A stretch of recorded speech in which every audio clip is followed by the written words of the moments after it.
Gusto ko lang pong mag-report sa inyo.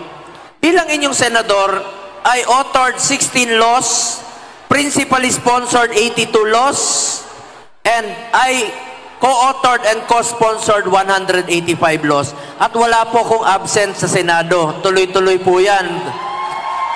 Sipag po ang pwede ko ialay sa inyo. At bilang chairman ng Committee on Health, 3 po ang aking naging prioridad.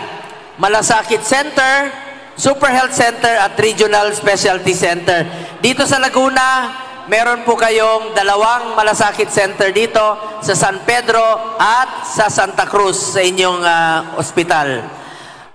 Mga kababayan ko, kung may mga pasyente kayo nangangailangan ng tulong, lapitan nyo lang po malasakit center o ang aming opisina. Tutulong po kami sa abot ng aming makakaya. Pangalawa po ang prioridad ko, Super Health Center. Iba rin po ito. It's a medium type of a polyclinic. Pwede po dyan yung panganganak, dental, laboratory, x-ray. Tingnan niyo po, itong Super Health Center. Dito sa Laguna, napakarami pong Super Health Center dito na itinatayo. Mismo ako nakapunta. Sa Mabitak, Binyan, Calamba, dito po mismo sa Calamba meron. Alaminos, Cabuyao, San Pedro, Santa Rosa, Calawan, Los Baños, San Pablo, Santa Maria, Nagcarlan, Pila, Pagsanghan, Rizal, Luisiana, Paite at Liliu. Yan po ang mga Super Health Center. Ang mga buntis, pwede manganak dyan. Tingnan nyo po ha. Ito po, sa Lake Cebu, sa South Cotabato, bundok, ang mga buntis doon, 2 hours ang biyahe, nanganganak sa tricycle, sa jeep. Ngayon, meron na silang Super Health Center. IPs po yan sa mga kapatid nating indigenous people. Tuwang-tuwa ang mayor, tuwang-tuwa yung kapitan. Sabi nila, Sir, pangalanan namin sa iyo itong bata kasi bago ka dumating, pinanganak na. Pagtingin ko sa bata, babae. Sabi ko, paano mo pangalanan sa akin? Lalaki ako. Sabi niya, hindi problema yan. Pangalanan natin ito ng Bongga.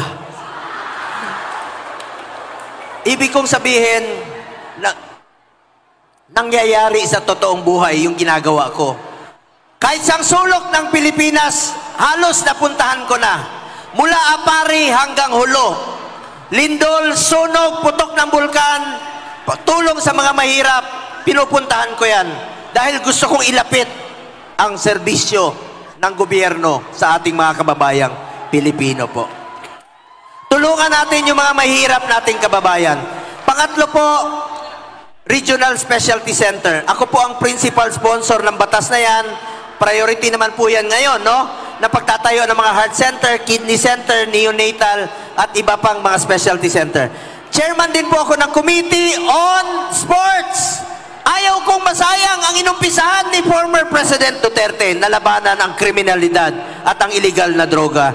Through sports, itong akin, iniinganyo ko po ang mga kabataan to get into sports, stay away from drugs, to keep us healthy and fit. Meron na tayong eskwelahan sa New Clark City. Pwedeng mag-aral at the same time mag-training ang student-athlete. Isa ako sa author at co-sponsor. Eskwelahan po yan. National Academy of Sports. Ayan po, may pasilidad na po. Ngayon, proud po ako. Chairman ako ng sports 2019. Alam nyo ba, nakamit natin ng kauna-unang gold sa Tokyo Olympics noong 2020. Ngayon naman, nakadalawang gold tayo sa Paris Olympics, di ba? So, suportahan natin ang ating mga atleta. Chairman din po ako ng Committee on Youth. Sa mga kabataan, kayo po ang kinabukasan ng bayang ito. Mag-aral kayo ng mabuti. Yan po ang puhunan natin, edukasyon. Dala-dala natin yan sa pagtanda. At magiging masaya ang magulang natin kapag nakapagtapos tayo ng pag-aaral. Ako mismo, may anak rin po ako na summa cum laude sa accountancy sa Lasal at class valedictorian sa College of Law sa Ateneo po. Pareho po siyang number 1 sa batch nila. Masayang-masaya po ako, proud po ako bilang magulang. Ganon din po ang mararamdaman ng mga magulang. Ngayon, may pakiusap lang po ako sa inyo. Ayoko pong manira. Gusto ko lang po na bigyan po ang Pilipino ng karapatan pumili. Will of the people. May pakiusap lang po ako sa inyo. Mahalin po natin ang Pilipinas. Ngayon, unang-una, please lang, kahit unahin nyo po sila. Unahin natin yung mga kasama natin. Unang-una, makita nyo po yung pag-organize ng rally na ito. Mga tao po ito ni Pastor Kibuloy. Alam nyo, matagal na silang magkaibigan ni dating Pangulong Duterte. Wala pa po ako kay Pangulong Duterte. Magkaibigan na po sila. Napaka well-organized po nito. Itong taong to, nakalaro ko rin po ng basketball. Isang charismatic, spiritual leader po at may leadership po. Palakpakan natin, Pastor Apollo C. Quiboloy!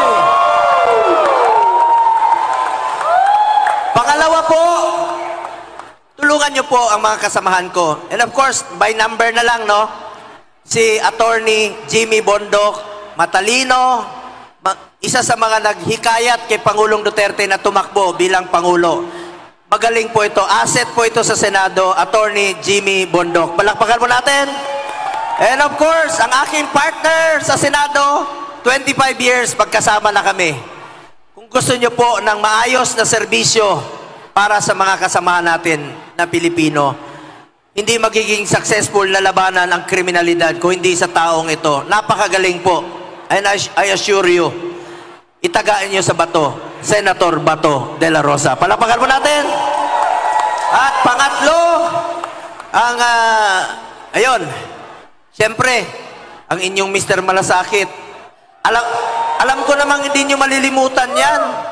Kaya sabi ko nga, unahin nyo silang lahat, mga kasamahan namin sa Duterte Senatorial Slate.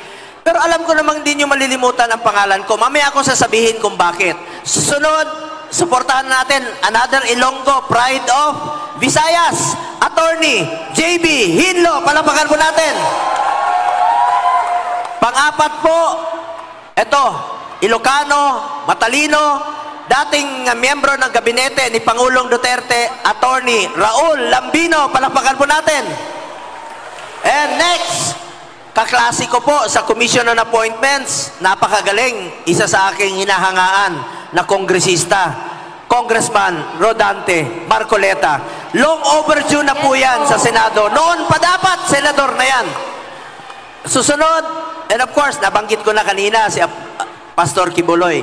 Susunod, ang kasama rin namin, another, matalino po ito.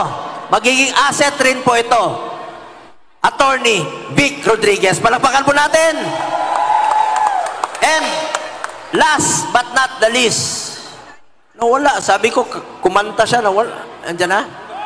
Ayun, huwag kang umalis. Takot ka raw eh.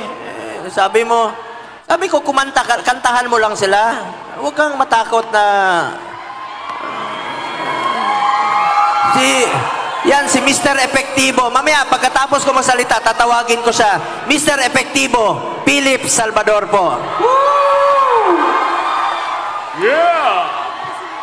Alam nyo, 71 years old na yan si Philip. Pero may asim pa yan. Alright. Kanina po, magkasama kami sa motorcade. Nag-jacket. Paghubad niya, basang-basa. May asim pa talaga. Pero, mabango yung asim niya. Kaya, Mr. Efectivo po siya sa Senado. Palapakan natin, Philip Salvador. Idol ko yan nung bata pa ako. Sa pelikula. Anyway, maraming salamat po sa inyo lahat. Pakiusap ko lang po sa inyo, pakitulungan nyo naman po sila. Ang kapanalunan po ng Duterte Senatorial Slate at ng mga Duterte PDP Senatorial Slate ay kapanalunan po ng bawat Pilipino. Mahalin po natin ang Pilipinas, magtulungan po tayo. Mas maraming kakampi sa Senado, mas marami pong tutulong at magtutulungan po kami para sa ikaunlad pa ng ating bayan. Sa tuloy na tayo, marami tayong dapat baguhin. Ako po, bilang chairman ng Committee on Health, tututukan ko po itong PhilHealth. Masamang-masama ang loob ko sa PhilHealth.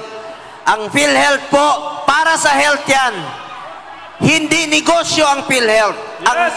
Ang PhilHealth po ay insurance na meron tayong masasandalan tuwing tayo'y nagkakasakit. Tama!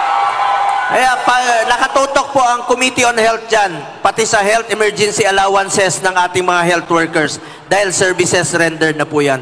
Maraming salamat po sa inyong lahat, mga kababayan ko.